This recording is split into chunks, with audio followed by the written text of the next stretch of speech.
자, 칼빈주의 강연이라는 바로 이 책은 아브라함 카이퍼 교수가 네덜란드 수상을 지냈었던 네덜란드에서 가장 위대한 정치가로 꼽히고 또 목사이기도 했던 카이퍼가 미국의 프린스턴 대학교에서 강의한 내용인데요. 정말 제가 꼽은 최고의 책이고 2만 원을 주지 않았던 것 같은데 20만 원 아니 200만 원 그 이상의 가치가 있는 책인 것 같다는 생각이 듭니다. 교수가 말한 현대주의 바로 포스트 모더니즘의 어떤 전조 유대 기독교적 그 소산을 거부하는 행위를 얘기하는 것 같습니다. 근데 1789년 프랑스 혁명이죠. 그게 바로 전환점이었다. 프랑스 혁명은 바로 하나님이 더 이상 필요 없다는 광적인 철학자의 부르짖음이 있었다라고 얘기하고 있고요. 프랑스 혁명의 그 원리는 바로 철저히 반기독교적이었고 그것이 바로 현대주의로 변혁하고 있는데 저는 그것이 훗날 3M으로 대비되는 마르크스, 마르쿠제, 마오쩌둥 그 포스트 모더니즘으로 이제 발전되었다고 생각하고 있습니다. 교회가 현재 이 강의는 1898년에 있었던 강의입니다. 120년 전에 했던 강의인데요. 그 통찰력이 대단합니다. 바로 교회는 점점 세상으로부터 위축이 되고 많은 영역을 세상에 내어줬다는 이야기를 하고 있고요. 자, 이 칼빈주의라는 것은 바로 기독교를 대변하는, 기독교 전체를 대변하는, 즉 루터와 칼빈으로 이어져 오는 만인 제사장설. 바로 이 칼빈주의의 의미는 무엇이냐? 이 칼빈주의는 과거에는 프랑스에서는 위군으로 불렀고 네덜란드에서는 가난한 자, 청교도, 장로교도, 필름 파더스 이렇게 이어지고 나중에는 이제 러시아 발칸반도 국가 아르메니아인 에디오피아의 메네릭 지역도 포함이 된다. 영국 교회도 엄격한 칼빈주의다. 로마 가톨릭을 얘기하는 로마주의는 바로 그 신과 사람 사이의 매개체로서 존재하죠. 그 교회가. 그렇지만 칼빈주의는 신과 사람 사이에 어떤 가림막이 있는 그 매개체가 있는 것이 아니라 직접 하나님과 교제한다라고 주장을 하고 있다. 그리고 바로 이 칼빈주의는 로마 카톨릭은 교회와 세상 엄격하게 구분했고 교회 안에 모든 것을 포함하려 했고 교회 바깥에 있는 것을 혹독하게 비판했지만 칼빈주의는 바로 인간이 하나님과 직접 교제하고 세상 역시도 인간을 구하는 하나님의 특별 은총 외에도 모든 사람에게 비를 내리는 일반 은혜 그 세상 역시도 하나님의 일반 은총이 있다라고 이야기를 하고 있습니다. 거기도 바로 우리의 땅이다. 우리가 다스려야 할 영역이다라고 보는. 그래서 로마 카톨릭 교회는 독일 철학, 범신론, 진화론 그런 것들이 이제 점점 교회를 위축시키게 만들었죠. 세상을 그냥 내버려 뒀기 때문에 세상과 교회를 구분함으로써 교회 바깥쪽 영역을 아예 그냥 손을 놓고 세상에 내버려 뒀기 때문에 오히려 교회를 위축시켰다고 보는 거고요. 칼빈주의는 그렇지 않다라고 보는 겁니다. 그래서 칼빈주의는 피조물과 완전히 분리된 하나님은 이 세상에 관여하지 않는다고 생각하지도 않고 하나님을 세상의 일부라고 보지도 않으면서 로마 카톨릭처럼 하나님과 인간 사이에 어떤 매개체로서의 교회를 두지 않는다.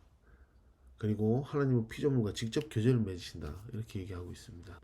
칼빈주의는 따라서 하나님과 인간 사이에 놓인 교회를 제거한다. 그리고 신자 자신이 믿음으로 바로 전능자와 교제해야 한다. 인간의 믿음으로써 이롭게 된다는 바로 특별한 구원론적 원리였지만 칼빈은 조금 더 그것을 넓게 봤다는 거죠. 오히려 우주론적 하나님은 온 세상의 주권자이시다는 그 우주론적 원리다. 그래서 루터는 카톨릭 요소를 상당히 가지고 있습니다. 그래서 교회는 바로 하나님과 신자 사이에 있는 권위적인 교사라고 봤고 칼빈은 그 신자와 하나님이 직접 교제하는 존재라고 본 겁니다. 그래서 칼빈은 처음으로 하나님과 인간 직접 이어지는 선을 그었다. 칼빈주의는 그 심지어 인간 생활 세계 전체를 만든 거다. 이제 그 증거를 이제 이야기하고 있습니다. 이제 그 하나님을 대적하는 그 현대주의는 바로 프랑스에서 독일인의 손으로 넘어갔고 범신론 세상 모든 것이 하나님이다라는 그런 범신론과 부가지론 신은 존재를 그는 영원히 알 수 없다라고 얘기하는 것 그런 것을 주장하게 된다. 칼빈주의는 서구 모든 나라에서 일어났고 하나님과 인간 사이의 어떤 권위적인 교회 어떤 매개체 쉽게 해서 종교 엘리트에 의해서 칼빈주 그 종교 개혁이 일어난 게 아니다. 구원에 관한 강력한 확신이고 인간이 하나님과 직접 교제함으로 마음이 생기는 영원한 평강이다. 그래서 그 사람들이 하나님과의 교제를 경험했기 때문에 기꺼이 죽음을 화형을 당할 수 있었고 그리고 그러한 경험들 중에 그런 경험을 했던 사람 중에 일부가 바로 칼빈이었던 거고, 그 사람은 자신이 종교 엘리트로 말하지 않았다. 오히려 하나님과 교제하는 한 명의 인물이었고, 그것을 명확하게 의식한 바로 최초의 사람에 불과했다. 그러니까 현대주의는 바로 남자 여자, 남자를 여자로, 여자를 남자로 만들고 모든 것을 공통의 다 똑같은 그냥 평등을 최고의 가치로. 그래서 통일성의 금지령에 따라 개인성을 특별한 것을 말살시키고 삶의 해결성 하나의 위치, 하나의 동일한 발전이 있어야 된다. 기독교는 처음에도 노예제를 폐지되는 데 기독교 역할이 컸지만 그것은 도덕적 판단을 무너뜨렸다. 삶에 대한 진지한 해석이고 여기서 민주주의 이념이 발전했다. 왜 그러냐? 칼빈주의와 프랑스 혁명의 평등관의 차이는 뭐냐? 바로 하나님 앞에 똑같은 인간이다. 똑같은 죄인이고 우리는 하나님의 은총이 필요한 그런 삶에 불과하다는 거죠. 다시 한 번 더 로마 카톨릭 얘기를 한다면 로마 카톨릭은 교회 바깥 모든 것은 마귀의 영향이다. 그래서 교회에서 물러난 모든 생활 경영에 대해서는 비판했죠. 그래서 세상으로부터의 도피까지 역으로 일어나 버리니까 세상이 내준 대부분의 세상의 영역을 마귀 내준 거죠. 그러나 칼빈주의는 사람은 하나님의 형상을 닮았고 피조물로 존중해야 된다. 세상 역시도. 그래서 일반 특별한 은총이 있는 반면 일반 은총이 있고, 교회는 이제 하나님과 신자 사이에 매개체가 아닌 뒤로 물러선다. 직접 교제할 수 있도록. 그래서 가정생활 독립성을 얻었고 무역과 상업은 자유롭게 자신의 힘을 실천하고 예술과 학문 자신의 영감을 회복했고, 사람은 이제 땅을 정복하라는 자신에게 짐져진 거룩한 의무로서 이해되기 시작했다. 그리고 오히려 세상에 나가서 세상의 유혹과 죄를 이기기 위한 힘이 더 결집이 되고, 또 그 정신은 세상의 모든 생활을 다시 정복하는 일로 이어진다. 그 제세례파와의 차이점은 제세례파는 세상을 회피하려는 수도원주의로 다시 돌아가려고 했던 거죠.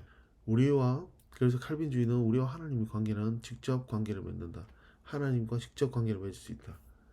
그리고 따라서 그 모든 인간은 하나님의 은총을 필요로 하는 불쌍한 사람들인 거고, 인간 동등하다라고 얘기한 거고, 하나님과 세상 역시도 세상 안에서 세상 생활 자체도 독립적으로 존중이 되고, 그것은 하나님이 자연과 인간 사이에 감춰두신 또 하나님의 보호가 있고 또 잠재력을 우리는 개발해야 된다. 세상을 개발해야 된다고 보는 겁니다. 이것이 유교하고는 어떻게 다르냐? 유교 역시도 나름의 공통된 생활 양식이고 세계관입니다.